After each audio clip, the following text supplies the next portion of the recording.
Hello friend, मँगोची ice cream कशी बनवायची ते आपण पाहणार आहोत. एकदम सोप्या पद्धतीने बनवायची आहे. चला आता मँगोची आईस्क्रीम बनवायला घेऊयात. इथे मी 3 आंबे घेतलेले आहेत. आता मँगोमधली कोय काढून घ्यायची आहे.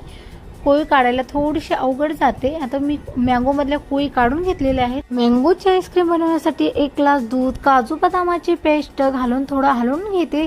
साखर टाकायची आहे. साखर टाकून थोडं हलवून घेते. आता 1 चमचा कस्टर्ड पावडर घेतलेला आहे. थोडं दूध घालून मिक्स करून घेते आणि ते पण टाकते. दुधात हलवून घेते. विलायची पावडर आता घट्ट झालेला आहे. थंड झाल्यावरती एका ग्लासच्या भांड्यात काढून घेते. चला आता मँगोमध्ये भरून घ्यायचं आहे. मी तिन्ही पण मँगोमध्ये भरून घेतलेलं आहे. आता फ्रीजमध्ये ठेवून देते. दुसऱ्या दिवशीच काढणार आहे फ्रीजमधले. आता बघू शकता मी फ्रीजमधले काढलेले आहेत. आता वरची साल काढून घेते. मँगोवरची अशा प्रकारे मँगोची साल काढून घ्यायची आहे. मी पूर्ण मँगोचे तिन्ही पण मँगोची साल काढून घेतली आहे. अशा प्रकारे कट करून घ्यायचे आहेत.